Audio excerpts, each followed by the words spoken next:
Sometimes women will reach out to me frustrated about their weight gain in midlife, and they will say things to me like, I never have exercised my entire life. I don't know why I have gained weight. I've never gotten steps. I don't understand why I've gained weight. I, eat pretty healthy, drink alcohol every night. I have no idea how much protein and how many calories I've been consuming, but I've eaten this way my entire life. And they're kind of like confused, like, well, why did I gain weight in midlife? This would kind of be like somebody being confused about having a heart attack when they're 60 and they're like, you know what? For the last 40 years, I've just been eating processed foods and fast food a couple times a week. It can't possibly be those things. I've been eating that way for the last 40 years. How could that possibly be the cause of my heart attack? There's kind of like this disconnect. This unfortunately leads a lot of midlife women into thinking it's their hormones that have just like magically caused them to pack on pounds, or it's something mysterious like they can't handle carbs anymore and it's a sugar and fruit and oatmeal.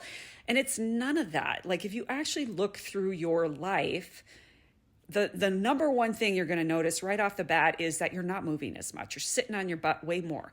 I mean, probably 10, 20 years ago, you're chasing your kids around, picking them up and taking them to all kinds of activities. You're getting all kinds of steps. Now you're not anymore. You're sitting on your butt more. And unless you're being really intentional with getting steps and moving more, you're not getting steps. That's a huge ding on your energy requirements. And then you're losing muscle mass, and you're chronically dieting, losing and regaining weight, which you lose more muscle mass that way.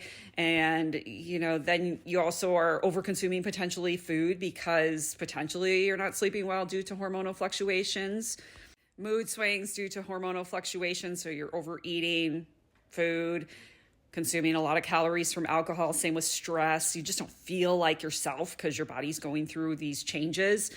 And also not having a good relationship with food. If you've been a chronic dieter and you see food as good or bad, and you have a lot of foods that trigger you when you get around them, and you overeat them when you get around them, and you just try to be good, but then you're guilty and feel guilty when you overeat them. Like all of these things kind of stack up to gaining weight. And perimenopause, menopause, it's a perfect time for it to show up. So it doesn't really matter that you have not been exercising your entire life, and that you eat kind of sort of good, but you don't know how many calories and how much protein you're eating.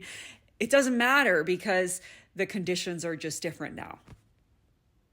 And you kind of have to look at it like the heart attack. You don't feel a heart attack coming on, but it stacks up.